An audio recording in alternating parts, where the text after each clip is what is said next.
Welcome our YouTube channel GS with आंसू। दोस्तों 67वीं BPSC PT के लिए सेट लगाते हैं, जिसमें बहुत ही महत्वपूर्ण क्वेश्चन को शामिल किया गया है। जो लोग सीडीपीओ या बिहार की किसी भी एग्जाम की तैयारी कर रहे हैं तो वो लोग भी इस सेट को ज़रूर लगाएं। वीडियो स्टार्ट करने से पहले दोस्तों आप लोगों से एक ही रिक्वेस्ट है, प्लीज़ वीडियो को लाइक शेयर कमेंट कर दीजिए। 8 मई को एग्ज़ाम है दोस्तों और समय बहुत ही कम बचा हुआ है, इसलिए ज़्यादा से ज़्यादा सेट लगाते रहिए। चलिए दोस्तों शुरू करते हैं। पहला प्रश्न है, वर्ष 1907 ईस्वी में मुस्लिम लीग का वार्षिक अधिवेशन कहाँ हुआ था? तो दोस्तों वर्ष 1907 ईस्वी में मुस्लिम लीग का वार्षिक अधिवेशन हुआ था कराची में। वर्ष 1907 ईस्वी में मुस्लिम लीग का वार्षिक अधिवेशन कराची में हुआ था। अगला प्रश्न देखते हैं। नमक सत्याग्रह के समय गांधी जी के गिरफ्तार हो जाने के बाद आंदोलन के नेता के रूप में उनका स्थान निम्नलिखित में से किसने लिया था? तो दोस्तों नमक सत्याग्रह के समय गांधी जी के गिरफ्तार हो जाने के बाद आंदोलन के नेता के रूप में उनका स्थान लिया था अब्बास तैयब जी ने। नमक सत्याग्रह के समय गांधी जी के गिरफ्तार हो जाने के बाद आंदोलन के नेता के रूप में अब्बास तैयब जी ने उनका स्थान लिया था। अगला प्रश्न देखते हैं। राष्ट्रीय कांग्रेस का अंतिम अधिवेशन जिसमें बाल गंगाधर तिलक ने भाग लिया था। यहाँ बात हो रही है अधिवेशन में भाग लेने की, न कि अध्यक्षता की। तो दोस्तों वह अधिवेशन है अमृतसर अधिवेशन 1919। राष्ट्रीय कांग्रेस का अमृतसर अधिवेशन 1919 में बाल गंगाधर तिलक ने भाग लिया था। बाल गंगाधर तिलक ने अंतिम रूप से भारतीय राष्ट्रीय कांग्रेस के अमृतसर अधिवेशन 1919 में भाग लिया था। इसके बाद 1 अगस्त 1920 को तिलक का देहांत हो गया था। अगला प्रश्न देखते हैं। निम्न में से किस एक को लाला लाजपत राय ने अपना राजनीतिक गुरु माना था? तो दोस्तों लाला लाजपत राय ने अपना राजनीतिक गुरु माना था मैजनी को। लाला लाजपत राय ने इटली के क्रांतिकारी मैजनी के जीवन वृत्त को पढ़ने के बाद उन्हें अपना राजनीतिक गुरु माना था। बाद में उन्होंने मैजनी की उत्कृष्ट रचना द ड्यूटीज ऑफ मैन का उर्दू में अनुवाद भी किया था। अगला प्रश्न देखते हैं। बिहार नहीं बल्कि देश के पहले ट्रांसजेंडर कांस्टेबल की मृत्यु दुर्घटना में हो गई है, उनका नाम क्या है? तो दोस्तों उनका नाम है रचित राज। अगला प्रश्न देखते हैं।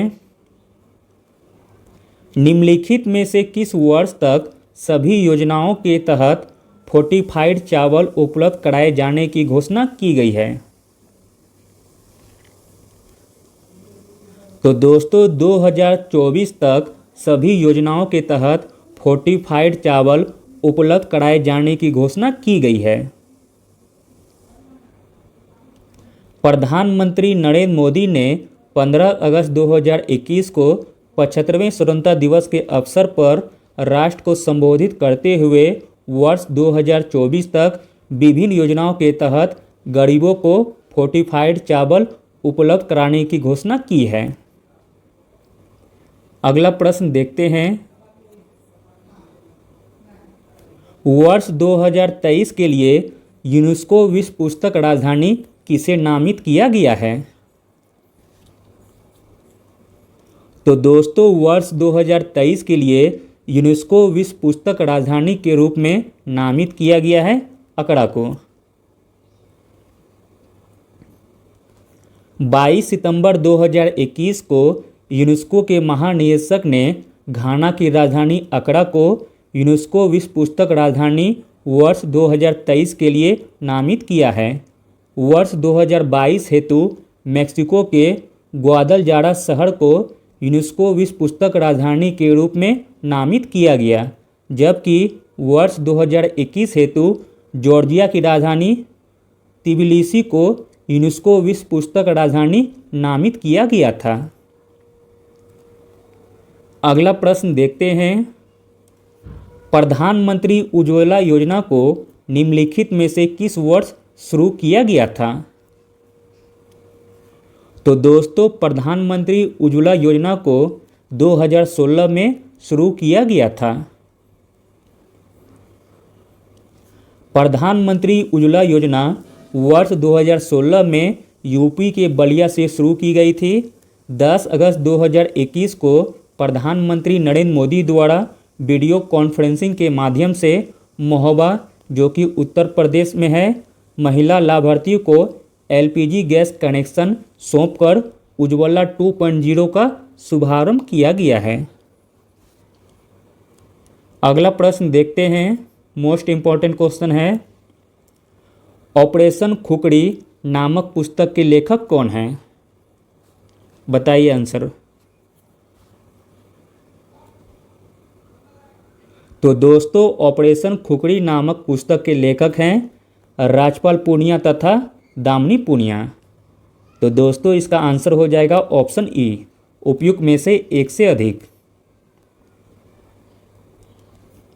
मेजर जनरल राजपाल पूनिया और उनकी बेटी दामिनी पूनिया द्वारा भारतीय सेना के ऑपरेशन खुकड़ी पर लिखी पुस्तक का विमोचन बिहार में किया गया है। अगला प्रश्न देखते हैं, बिहार का वर्तमान उप मुख्यमंत्री कौन है? तो दोस्तों, बिहार का वर्तमान उप मुख्यमंत्री है तारकिशोर प्रसाद तथा रेणु देवी।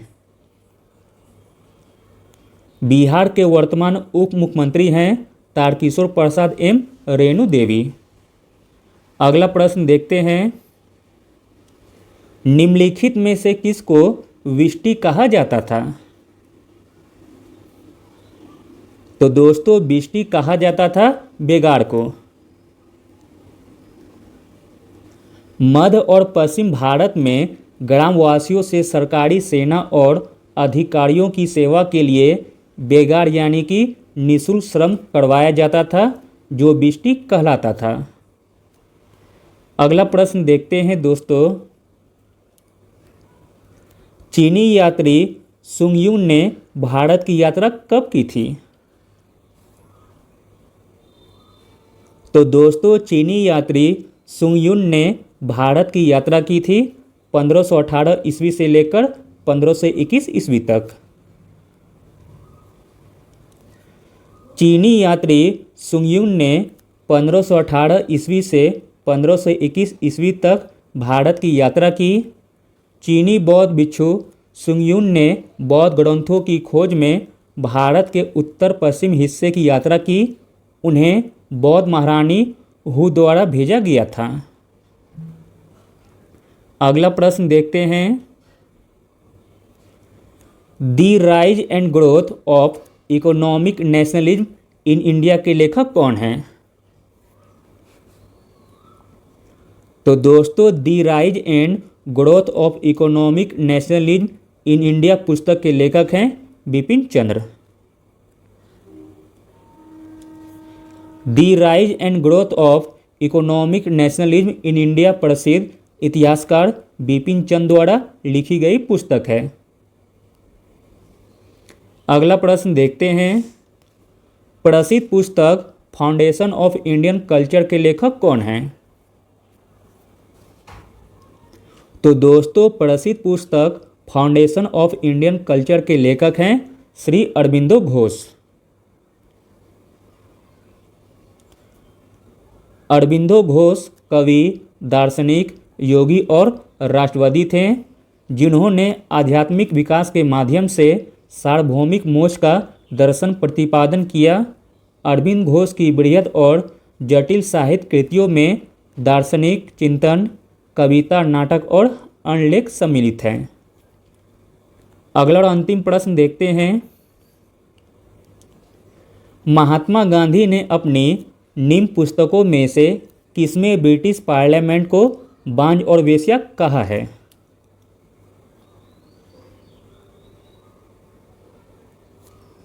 तो दोस्तों, महात्मा गांधी ने अपनी हिंद स्वराज पुस्तक में ब्रिटिश पार्लियामेंट को बांझ और वेश्या कहा है।